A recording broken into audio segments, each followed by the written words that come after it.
هیوا فاوندیشن لە دەڤەرێکدا کار دەکات کە ساڵانێکی زۆرە لەگەڵ چەندین کێشە و قەیرانی سیاسی، کۆمەڵایەتی و ئابووری گەورە دەرگیرە. بۆ ڕوبەڕووبوونەوەی ئەم واقعاش و بەرهێنان لە کایی کولتور و هونەر بووە بە یەکێک لە کۆڵەکە گرنگەکانی کاری هیوا فاوندیشن و بەشێکی گەورەی پرۆژە پەروەردەیەکانی. هیوا فاوندیشن بڕوای وایە کە پلاتفۆرمە هونەریەکان چەندە دەتوانن بەرهەمهێنەری چێژ و جوانبینی بن، ئەوەندەش دەتوانن ئامرازێکی کاریگەر بن دژ بە دیاردەی توندوتیژی و تۆنڕەوی. هونەر دەتوانێت کایەکی گرنگ بێت بۆ گەشەدان بە کولتوری پێکەوەژیان و ئاشتی کۆمەڵایەتی. هیوا فاوندیشن لەو بڕوایەدایە کە هەردوو کایی هونەر و کولتور دەتوانن یارمەتی گەنجان و منداڵان بدەن بۆ ئەوەی شوناسی نوێ دروست بکەن و لە ڕێگەی بەرهەمی هونەریەوە ئەزمونە جیاوازەکانی خۆیان بجێڕنەوە و گەشە بە توانە کەسیەکانیان بدەن. مناڵ لە ڕێگەی هونەرەوە خەونی گەورە ئەبینێ. لە هونەرە سنووردانان نییە بۆ بیرکردنەوە، جیاوازە لە قوتابخانە. لە قوتابخانە مناڵەکان پیان ئەوترێ وا قسە بکەن، وا لەبەریکەن، وا بوترێ. بەڵام لە هونەرە وانە، هیچ سنوورێک لە هونەرە نییە. بۆیە مناڵ لە هونەرە هەست بە ئازادیەکە. لە هونەرە مناڵ هەست بە بڕوا بە خۆبوو نەکات، تواناکانی دەرەکەوێت لە ڕێگەی هونەرە، خەونی گەورە ئەبینێت. لە ڕێگەی وێنەکێشانە مناڵ لایەنە دەروونەکەی دەرەبڕێ. زۆر شت هەیە پسپۆڕانی بواری دەرونی ناتوانن بە زمان وا لە مناڵەکە بکەن لایەنە دەروونەکەی دەربڕێ. بۆیە پەنا بەنە بەر وێنەکێشان. بە وێنەکێشان مناڵ ئەتوانێ لایەنە دەرونیەکەی تووڕەبوونەکەی ئەو شتانی کە ڕقی لێتی، ئەو شتانی کە خۆشیە دەری ببڕێ. کەواتە زمانی گفتوگوی مناڵە. کاتە سێری وێنەیەکی مناڵەکەیت تەواو ئەو ناخ و دەرونی ئەو مناڵەیە تیا دەرەبڕێ. پێویستە دایک و باوک زۆر گرنگی بەلایەنی هونەری مناڵەکەی با. ئەگەر ئێوە مناڵەکەی باوەڕی بەخۆی هەبێت، ئەگەر ئێوە مناڵەکەی ڕەخنەگرانە دەرچێت، ئەگەر ئێوە مناڵەکەی جیاواز بێت لە مناڵەکانی کە لە ڕووی بیرکردنەوە، لە ڕووی قسەکردنەوە، لە ڕووی ڕۆشنبیریەوە، ئەگەر ئێوە لایەنی معریفی مناڵەکەی بەرزتر بێت، پێویستە دایک و باوکان هەموو ئامادەکاریە بکەن بۆ مناڵەکان لە کاتی نیگارکێشانە شتی بۆ بکڕن، بیبنە پێشانگا، شتی نوێی پێپشان بدەن، سەردانی ئەو شوێنە هونەریەکان بکەن. و هەروەها لەسەر مامۆستاش پێویستە گرنگی هونەر بۆ مناڵەکان باسکە لە قوتابخانەکانە. بۆ یەکەمین جار لە شارەکانی هەرێمی کوردستان و عێراقدا هەردوو دامەزراوەی هیوا فاوندیشن و پایە ئەیجنسی پرۆژەیەکی هاوبەشیان بۆ بابەتی کۆمیک پیادە کرد. لەم پرۆژەیەدا زنجیرەیەک وەرکشۆپیان بۆ گەنجان و منداڵان لە چەندین شاری هەرێمی کوردستان و عێراق ڕێکخست.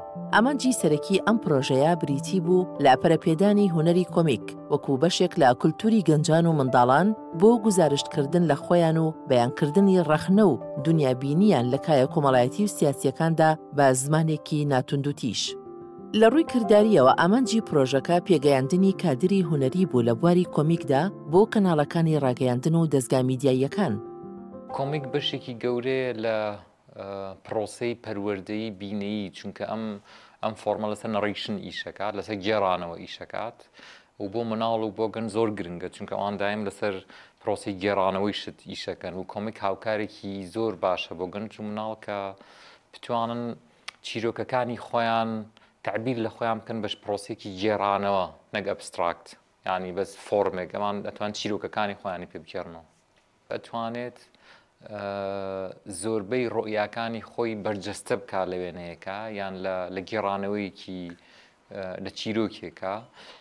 بۆیە کولتوری یعنی ئەگەر لە پێشە کەمترین گرنگی بە وێنە درابێت، لە ئێستاە پەروەردە زۆر گرنگی بە وێنە ئەدا، لە ڕێی وێنەوە چۆن بتوانین پرۆسی پەروەردەیی فێری گەنج و مناڵ بکەین. و ئێمە لە 2018 بە هاوکاری هیوا فاوندیشن هەوڵمان نا ستۆدیۆیەکی کۆمیک دروستکەین و دروستمان کرد بۆ هاوکاریکردن و دووبارە پەرەپێدانەوەی هونەری کۆمیک. پرۆژەکە لە شارەکانی سلێمانی، هەولێر و بەغدا بەڕێوەچوو. لە دواقۆناغیشدا بەکردنەوەی پێشانگایەک لە شاری بەغدا لەلایەن ئینستیتیوتی فەڕەنسی بۆ کولتور و بە هاوکاری باڵوێزی ئەڵمانی بە سەرکەوتووی کۆتایی با پرۆژەکە هات.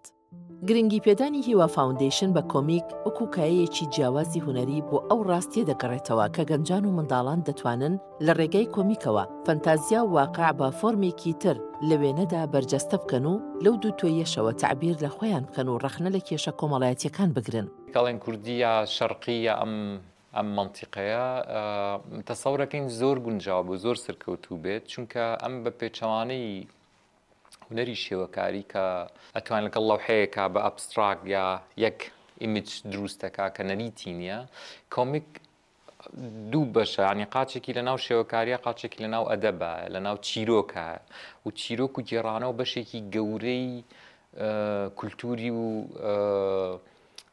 باگراوندی ڕۆشنبیری کوردی پێکەهێنێ ینی چیرۆک زۆرتر لە مناڵ و لە گەنجەوە نزیکە وەکو لەوحەیەکی ئەبستراکت. یەکێک لە پرۆژە ستراتیژی و گەورەکانی هیوا فاوندیشن گەشەدانە بەکایی هوەر لە کۆمەڵگەی کوردی. هیوا فاوندیشن باوەڕی وایە کە کۆمەڵگەی کوردیش هاوشێوەی کۆمەڵگەکانی تری جیهان پێویستە ئەزمموی هوەری هاوچەرخ بکات و لە ڕێگەی چالاکیە هوەریەکانیشەوە گەشە بە پەروەردەی گەنجان و منداڵان بدا. بۆ ئەم مەبەستەش هیوا فاوندیشن سپۆنسەر و پاڵپشتی سەرەکی یەکێک لە ناوازەترین گەلەریەکانی هەرێمی کوردستان و عێراق بووە کە گەلەری ئێستایە لە کارگەی کۆنی جگەرەی سلێمانی. گەلەری ئێستا هەندەر و ئیلهام بەخشە بۆ هونەرمەندانی کورد لە ناوچەیەکدا کە هێشتا هوەر لە کۆمەڵگەدا ڕەگ و ڕیشەی دانەکوتاوە. ئەستەمە هونەرمەندان بتوانن چالاک و بە بەرهەم و دەستپێشخەر بمێننەوە. گەلەری ئێستا ڕۆڵێکی گرنگ و کاریگەر لە بەهێزکردنی پێگە و تێگەیشتن بۆ هوەر لە کۆمەڵگەدا دەبینێت. بیرۆکەی بە کولتورکردنی کارگەی جگەرەی کۆنی سلێمانی کە لە 2013 لەگەڵ چەند برادرێکە هاتە پێشەوە یەکێک لە بڵێن کۆنسێپتی ئەو شوێنە فەزایەکی کولتوری بەگشتی بوو کولتوری و هوەری و لە ناویشانە دروستبوونی گەلەریەک بوو. لە ناو چوارچێوەی هوەریشدا هوەری ڤێژواڵ یا هوەری شێوەکاری یەکێکە لە کایە گرنگەکانی ئەو بوارە. بۆیە شارێکی وەکو سلێمانی بەدەر لەوەی کە پایتەختی ڕۆشنبیریە وەک شارێکی گەورە لەسەر ئەساسێکی ڕۆشنبیری و بە کۆنسپت و پلانێکی پێشبینیکرا و دروستکراوە زۆر پێویستە کە لە بواری هوەری شێوەکاری و ڤێژواڵدا فەزای تازە و نوێ دروست بکرێت و گەشەی پێ بدرێت. گەلەری ئێستا لەسەر ئەساسی ئەو بیرکردنەوەیە دروست بوو. گەلەری ئێستا لە چوارچێوەی کارگەی کولتورە نمونەیەکی زۆر جیاوازە وەک لەوەی کە هەبووە تەنانەت ینی لەم ناوچەیەشە لەو شێوازە کەم وێنە هەبووە کە بۆ نمونە سێ لایەنتیایە بەشدار بێتە کە مڵکایەتی حکوومەتە شوێنەکە و ئێمە وەکو خۆبەخش ئیشی تیاکەین و بە سپۆنسەری هیوا فاوندیشن لە ساڵی 2010ەوە کە ئەم سێ لایەنە بەیەکەوە ئەم شوێنیان دروست کردووە. ئامانجی گەلەرێکە لەوەیە کە هوەری شێوەکاری لە شاری سلێمانی بەرەو پێش بێت بە تایبەتی ئەو هوەرمەند و توانە شاراوانەی کە لە ناو گەنجانە هەیە دەستیان بگرێت و بە شێوازێکی ستاندارد و پرۆفشناڵ بتوانێت نمایشیان بۆ بکات بتوانێت تەشجیعیان بکات کە زیاتر گەشە بکەن و هەنگاو بنێن بۆ شتی گەورەتر و لەو بوارەدا. هیوا فاوندیشن پێی وایە کە هوەر کۆڵەکەیەکی گرنگی پرۆسەی پەروەردە پێک دەهێنێت و دەواازەیەکە بۆ گفتوگۆی منداڵان و گەنجان لەسەر پرسە هەنووکەی و کۆمەڵایەتیەکان. لەم گۆشە نیگایەوە هیوا فاوندیشن و گەلەری ئێستا پێکەوە کار لەسەر ئاشناکردنی قوتابیان و خوێندکاران دەکەن بۆ ئەوەی بە کۆنسێپت و تەکنیکی بەرهەمە هوەریەکان ئاشنا بکرێن. بۆ ئەم مەبەستەش گەشتی تایبەت بۆ قوتابیان و خوێندکارانی هەموو تەمەنە جیاوازەکان دابین دەکرا بۆ ئەوەی سەردانی گەلەری ئێستا بکەن و بە هوەری کوردی ئاشنایان بکەن.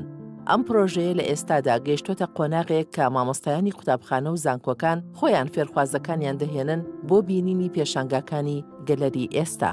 هوەری شێوەکاریمان هێناوەتە دەرەوە بەڕاستی کە بۆ نوخبەیەک بۆ کۆمەڵێک کەسی دیاریکراوە بەس بۆ هوەرمەندان نمایش بکات بەڵکو لە قوتابخانە و باخچەی ساوایانەوە دەستمان پێکردووە لە ڕاستیە هەر لە دامەزراندنی گەلەری ئێستاوە کە ئەمەش کۆنسێپتێکی پەروەردەییە کە لەگەڵ پرۆژە و کۆنسێپتی هیوا فاوندیشنە زۆر گونجاوە بۆ ئەوەی نەوەیەک و بینەرێکی بەرفراوان بۆ هوەری شێوەکاری دروستکەین کۆمەڵێ هەنگاو هەیە ببینێن یەکێ لەوانە وەک باسم کرد لە قوتابخانەکانەوە دەست پێ بکەین لە پەروەردەوە لە خەڵکەوە لە ناو بازاڕەوە هوەر تەنها بۆ ئەوە نەبێت لە شاشەی تەلەڤیزیۆنەکانە چالاکی پێشانگاکان ببینرێت بەڵکو خۆی ببینرێت.